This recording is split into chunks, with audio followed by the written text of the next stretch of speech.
So, check this out. My brother, Tony Tenko, he's posting these videos that I'm kind of interested in because they talk about a subject that I'm not used to talking about publicly. It's something private to me, but I think it's important that those who believe what they believe understand the way of things and the why of things. Do you want to follow the way or do you want to follow the why? Why is it this way? So, he's talking about the Hebrew Israelites who we in modern day times today, like he said, everything my brother's saying is true. Hebrew is first, and then the Israelites came later. But the religion is Hebrew, and it was a way of life, not a religion. But of course, everything changes throughout time as the governments get involved. Now, let's go to the Hebrew God that we believe in today. There are obvious secrets that are right in front of our eyes that tell us exactly who the Hebrews worshipped at that time. And it wasn't the God that we say they worshipped. It wasn't. It may be written that way, but it isn't true. Because if it were true, then Isis, the goddess of Egypt, the wife of Osiris, right? Isis and Osiris are the mother and father of Ra, the god of the sun, the creator, according to Egyptian mythology. And then you have the god El, who is the elder god, the father, creator of all gods and creator of mankind. Now, these are Egyptian gods or gods from the Middle East that the Hebrews at that time worshipped. Now, I know that the Hebrews worshipped these gods. And when I say Hebrews, the Israelites today, because they come from the Hebrews, they're the same, and the Jews, because if they didn't worship Isis, if they didn't worship Ra, if they didn't worship El, then they would not name the name of their city Israel after the three gods of Egypt, Isis, Ra, and El. Now, you have other examples in the names of these people, these Hebrews, like Raphael.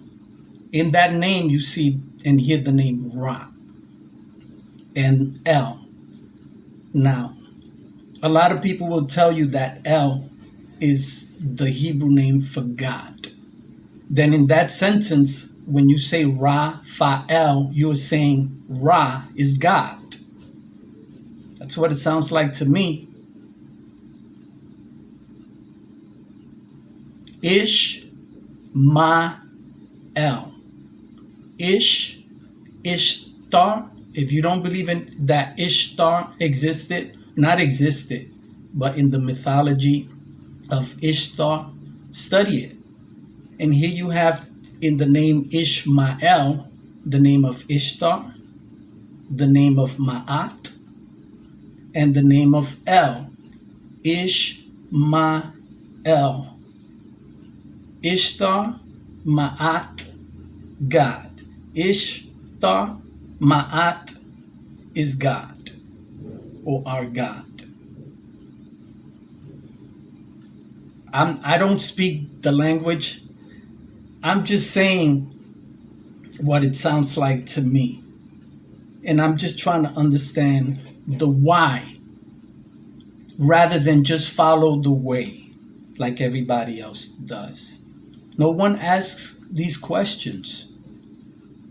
And then you have another title for God in the Old Testament, Adonai. Adonai, spelled Adonai.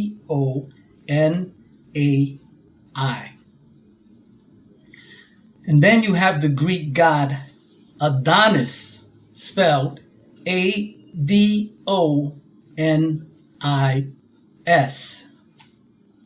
And nobody says, aren't these the exact same people, Adonis and Adonai, who we call, or at least the Jews call, God? Because they say that there are many titles for God in the Old Testament, but these aren't titles. These are the names of the gods that they worshipped and believed in at that time. Ishtar, Ishmael, Ma'at, Ishmael, El, Ishmael, Isis, Israel, Ra, Israel, El, Israel.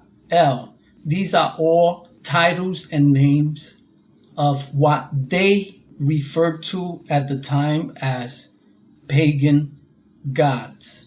And they named their children after Isis, Ishtar, Ra, Ma'at, El, Horus, and so on and so on and so on. These are not titles of God. These are gods. So, if according to the Hebrew Bible, the creator of heaven and earth promised the Hebrews a land, why then would that land have the name of three gods that are Egyptian? Ra, Isis, and El. Isis, Ra, and El. Israel. So, these are just questions.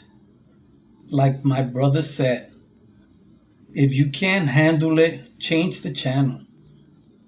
Because I believe in God. My brother may not believe in God. That doesn't mean that he doesn't have common sense about what the truth is behind the scenes. You don't have to believe in something to know that most people who do believe in something are ignorant in what they believe. And if you're one of those people who believe in God, know who you believe in. Use common sense. Ask questions, man. Because now, when you start to ask questions, you're going to realize that they don't have the answers. And then you're going to see God for who he really is. Because he's going to open your mind. And that's how the resurrection in your life through Christ will take place.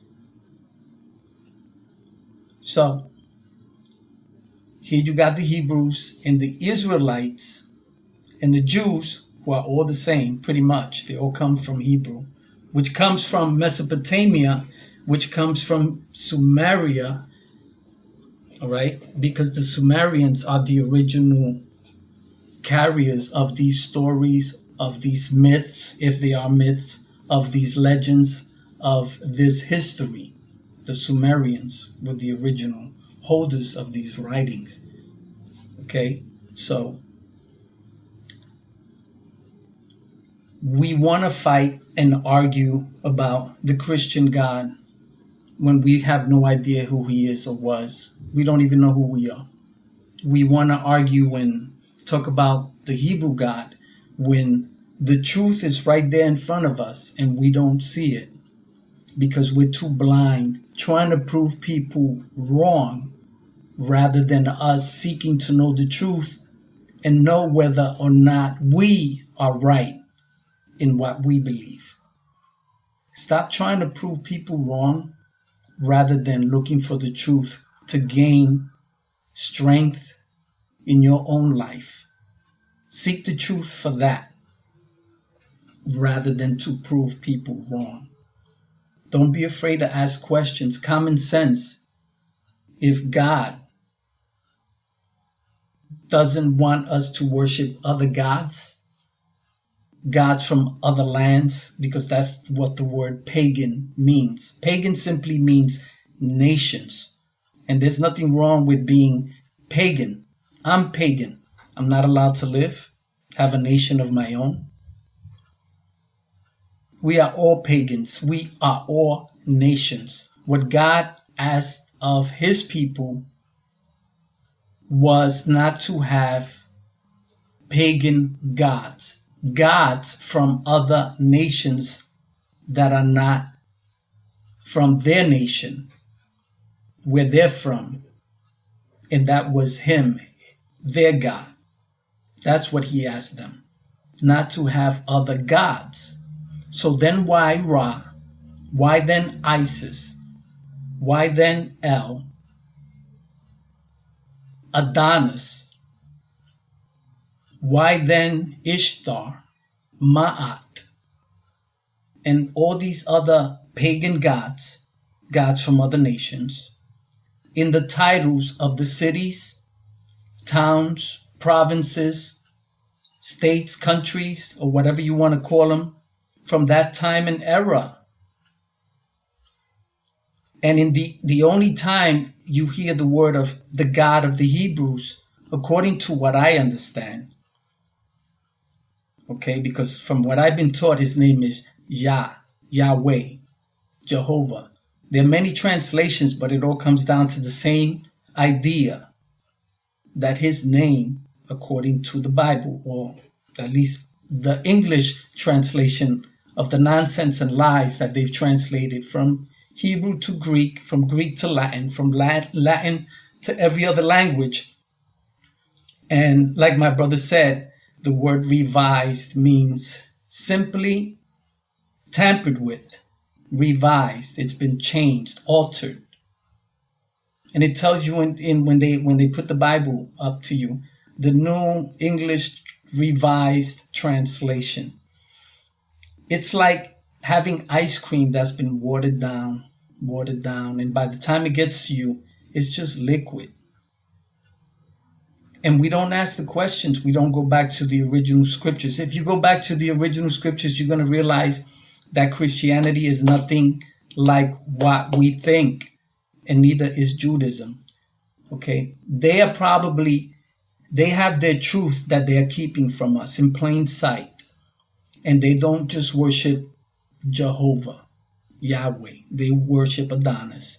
They worship Isis. They worship Ra. They worship El.